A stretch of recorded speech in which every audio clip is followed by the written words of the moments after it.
C'est ça. Ben, généralement, nos parents sont tous musulmans, donc ça a été un héritage au début. Et petit à petit, on s'est rendu compte que l'islam, c'était tout en fait. On ne pouvait pas être sans islam en fait. Avant, moi, quand je faisais pas la prière, j'étais pas comme je suis maintenant. Aujourd'hui, je suis plus apaisé, je me sens mieux dans ma peau. Il y a des trucs avant que je faisais qu'aujourd'hui je fais pas. Par exemple? Un peu de tout, hein.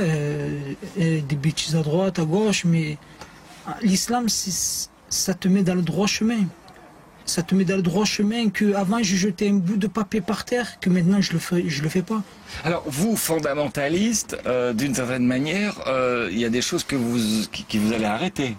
Comme bon, l'alcool, vous avez. On n'a jamais commencé. Personne n'a bu de l'alcool ici? Non. Ah, d'accord. La musique. La musique, il faut avouer qu'aussi on a été éduqué en Occident et la musique a fait partie de la culture occidentale. Normalement, vous devriez, la musique, c'est une distraction. Hein. Je peux pas parler en fait de la musique avec un non-musulman du même rapport avec un musulman parce qu'il y a des choses qui s'expliquent pas pour un non-musulman parce que en fait dans l'islam il y a des hiérarchies en fait. Tu peux pas commencer à prêcher une personne en lui disant arrête la musique. En fait, il faut qu'il comprenne beaucoup de choses dans sa croyance, que machinalement, ça va venir à comprendre que la musique, ce n'est pas qu'une distraction aussi. Ça peut amener à la perdition d'une personne. Pour des questions pratiques, on va pas parler de burqa, on va pas parler de voile. On en a parlé dans le film, mais par exemple, on n'en a pas encore parlé sur l'homosexualité. Est-ce que c'est quelque chose qui, si vous avez un frère, une sœur, un ami homosexuel, est-ce que c'est un problème pour vous? D'abord, il faut savoir que l'homosexualité ne fait pas sortir quelqu'un de l'islam, mais c'est quand même un péché très grave. Moi, si par exemple, comme vous avez dit tout à l'heure, si y a un membre de ma famille qui est homosexuel, je lui dirais que c'est pas bon et que dans la religion c'est interdit. Mais qu'est-ce que vous voulez que j'y fasse? Je m'écarte de lui. Ah oui, vous ne pouvez pas vivre avec lui. Vivre avec lui, ah non, je pourrais pas. Il faudra tout pour qu'il se revienne dans le droit chemin. C'est contre la création. Voilà, il n'y a pas de mots pour expliquer aux musulmans que deux hommes peuvent avoir des rapports. Dans l'islam, il faut vivre avec ton temps. Oui. Mais je vais d'abord vous dire que il y a des choses qui ne changent pas. Même selon les contextes, il y a des choses, c'est écrit, elles ne changeront pas. Maintenant, c'est l'heure de la prière. Ils doivent nous quitter.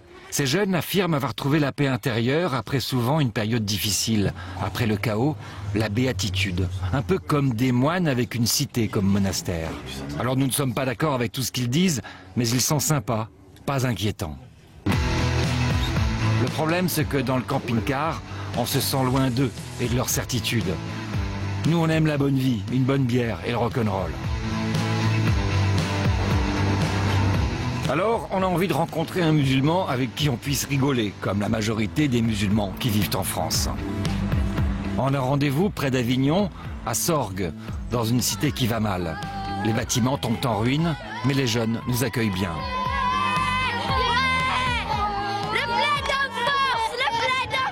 Celui qui nous attend est malin. Il a monté une association laïque qui rassemble des musulmans, des chrétiens, des juifs et des athées. Hakim Mimoun chante aussi du rap. Aux armes citoyens, oui. Ouais. Aux armes citoyens. Ouais. On vient représenter les oubliés de l'Élysée. Il utilise la loi pour faire respecter la dignité.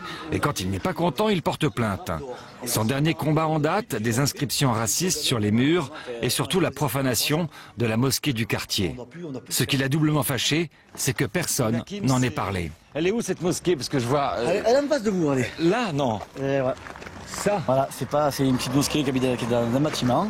Excusez-moi, hein, je vais être un peu vulgaire, mais je vais dire ce qu'il y avait écrit. Allez tous enculer vos mères, sale bougne. Voilà. Bougne. Bougne, B-O-U-G-N-E. Ouais. Donc en fait, vous êtes un chevalier, quoi, vous? Non, je ne suis pas un chevalier, c'est simplement qu'aujourd'hui, il faut agir. Voilà. Ouais. Nous, on est une jeunesse de France, on est né ici, et on n'a pas le droit de vivre dans des conditions comme ça. On n'a pas le droit de se faire stigmatiser par des politiques ou par des chroniqueurs, disant que les Arabes et les Noirs, c'est des trafiquants. On n'a pas le droit de ne pas réagir quand on tague des mosquées dans nos quartiers. Donc voilà, c'est important, et je trouve ça scandaleux que les pouvoirs publics ne sont pas mêlés. Par exemple, dans les hôpitaux, il y a des femmes qui ne veulent pas se faire soigner par des hommes. On demande la séparation entre les filles et les garçons dans les piscines. Ça, ce sont des choses qui vont contre nos principes. Est-ce que c'est vos principes aussi? Bien sûr que c'est nos principes. Oui. Mais après, c'est les principes de la République. Oui. Donc c'est à eux de faire respecter ces lois, qu'on n'impose rien. Mais en l'occurrence, que la République nous impose rien à nous aussi. C'est-à-dire de souffrir dans ces conditions. Parce que ça, ce que je vous dis, c'est pas par choix. Ils sont nés ici, moi je suis né... Vous parlez des conditions de vie là. Absolument. Ah ça vous avez raison. Ah là vous avez raison. C'est des deux poids deux mesures. Et de ne pas laisser une mosquée dans une cave.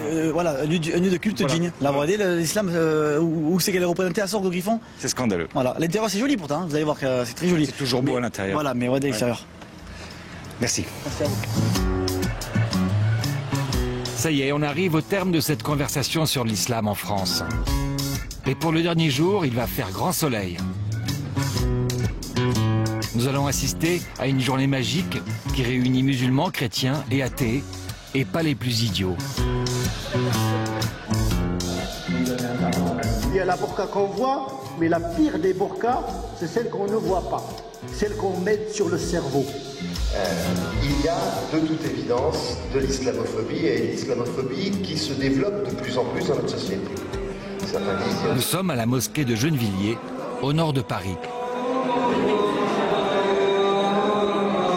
Moi, il y a un truc qui m'a passionné dans ce que vous avez dit sur le fait que, sur l'islamophobie aujourd'hui, c'est-à-dire qu'on sentait quelque chose, en gros les gens ont peur de l'islam, et vous l'avez expliqué très bien. Je crois que les peurs peuvent être légitimes. Le problème, c'est qu'on arrive à gérer notre peur, à comprendre pourquoi, à essayer de la faire partir, cette peur. Et le problème, c'est pas d'avoir peur, le problème, c'est quand on s'enferme dans la peur, quand on en vient à rejeter, voire même à haïr. Je crois qu'il y a tous ces degrés. Mais il faut aussi que, dans les communautés musulmanes, on se rende compte de la peur que l'on suscite. De même, lorsque des jeunes femmes portent des voiles, et parfois des voiles très marqués, on dit le voile intégral, elles peuvent le faire par piété profonde, mais elles ne se rendent pas forcément compte de ce que ça rappelle, de ce que ça ravive comme blessure dans la société française. Notamment le fait qu'à toute une époque, il y a eu une espèce de pouvoir totalitaire de l'Église qui s'est imposé. Et que petit à petit, la société a réussi à se libérer de cela. Et aujourd'hui, elle se dit, on s'est libéré d'un ordre moral qu'on nous imposait, on ne va pas en accepter un nouveau. Les Français ont réussi à contenir les religions dans la sphère privée. C'est une des plus belles victoires de notre pays. Tarek Obrou est un Français musulman, un brillant intellectuel. Formé chez les fondamentalistes, il progresse aujourd'hui vers la définition d'un islam de France. Il y a une chose que vous avez dite qui m'a vraiment marqué, vous m'avez appris des choses. Vous êtes un peu un savant, mais vous m'avez appris des choses sur les Français. Qu'est-ce que voulait dire la liberté pour les Français? Ben oui, il faut faire un peu l'archéologie de ce genre de concept.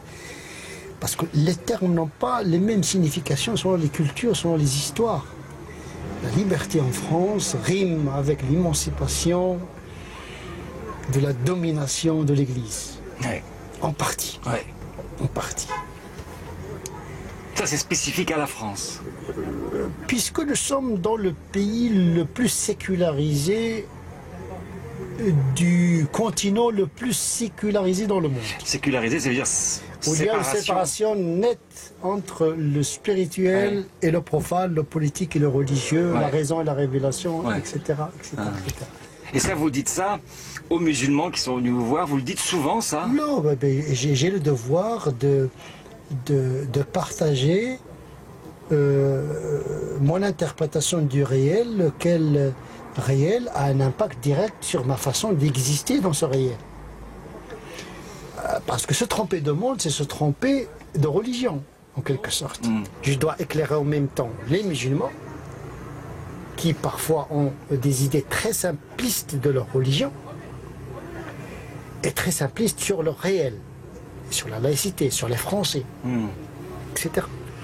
En même temps, je dois dire également aux Français, étant moi-même français, pas moins français que les Français, de leur dire attention. Il ne faut pas que vous tombiez également dans l'erreur de la crispation identitaire, sur une identité imaginée et imaginaire. Et Et j'ai peur que l'islam soit le catalyseur de cette crispation nationale. On a l'impression qu'une grande majorité des musulmans veulent vivre leur religion tranquillement, ça c'est clair. Qu'ils se sentent stigmatisés par les médias et par des regards qui sont simplifiés, c'est clair. On sent aussi une bonne partie de la jeunesse qui est dans une radicalité. Et ça, moi, ça me fait peur. Vous comprenez ? Moi aussi, ça fait peur. Ouais. Imaginez bien que ça me pose plus de problèmes à moi qu'à vous. Pourquoi ? Il vous embête ? Non, parce que ça engage ma religion. Ouais. Et oui. Est-ce que vous pensez qu'il faut adapter l'islam à la République ? L'islam, par nature, depuis qu'il est né, il n'a fait que s'adapter au contexte historique. Pourquoi il va cesser aujourd'hui, ici et maintenant, en France, de continuer cette culture de l'adaptation? Si on veut imposer aux musulmans de France une culture d'Arabie Saoudite ou d'Afghanistan, c'est pas possible. Cette religion ne sera pas transmise à nos enfants. Mais quand on leur dit ça aux gens qui disent, par exemple, je porte la burqa parce que c'est ma religion et un imam me l'a dit... C'est trompé. Ouais. C'est gouré. Comme quoi, on peut se tromper. Ouais. Mais à quel prix? Vous lui dites quoi à elle? Généralement, ils ne viennent pas me parler. Avec une tranche comme la mienne, déjà avec une barbe comme celle-là, je ne suis pas un bon imam. Elle n'est pas assez longue. Ça commence où la... Je ne sais pas, posez-leur la question. Qu'est-ce qui vous a plu dans ce que vous avez entendu à la mosquée là? C'est pas dans les caricatures qu'on se fait d'habitude, qu'on entend d'habitude sur les médias, quoi. Ah oui, si. Il y a une chose qui m'a plu, c'est que les deux, et Christian Delorme et Tarek Oubrou, je crois c'est son nom, ils ont tous les deux placé ça dans le monde, à l'échelle de la Terre, à l'échelle de l'histoire, et tout ça, je trouve que ça décrispe aussi tout ce qu'on se dit, quoi, parce qu'on, c'est vrai, on est tous coincés sur ces histoires de voile, sur ces histoires de pape, sur des trucs comme ça qui sont complètement caricaturaux, et là, d'abord, on s'en est échappé, on est parti un peu au ciel, on est parti un peu dans la vie de la cité. Moi, ce qui m'a plu en écoutant Tarek Oubrou, c'est de constater de plus en plus qu'il y a une vraie réflexion théologique musulmane en France qui émerge.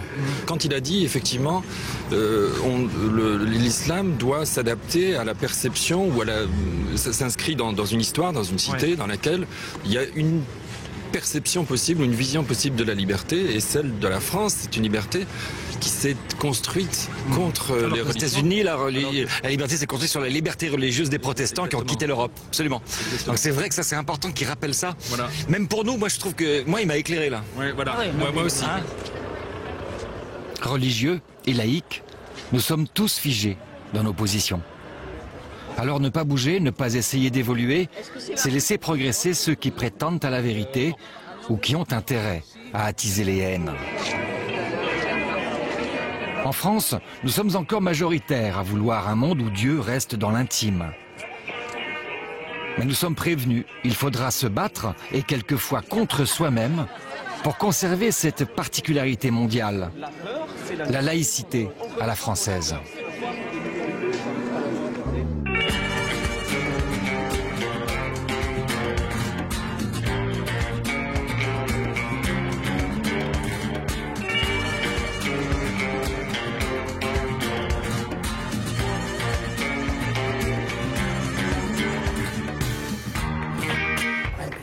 Pas un foulard qui va menacer, mais une burqa qui va menacer la démocratie française. Ça, c'est de la démagogie politicienne. Parce que le vrai problème, c'est l'économie, c'est le chômage. Le religieux n'est que ce grain de sable qui parmi d'autres, qui vient dans ce vide politique, ce vide de projet. Oui, vous faites de la politique, là. Je suis un citoyen. Ouais. Je suis concerné. Ouais. Je paie mes impôts. J'ai des enfants. Je pense à leur avenir, tout simplement. Mais voilà, je suis capable de sécularisation. Vous êtes bien français, merci. Merci à vous. Merci.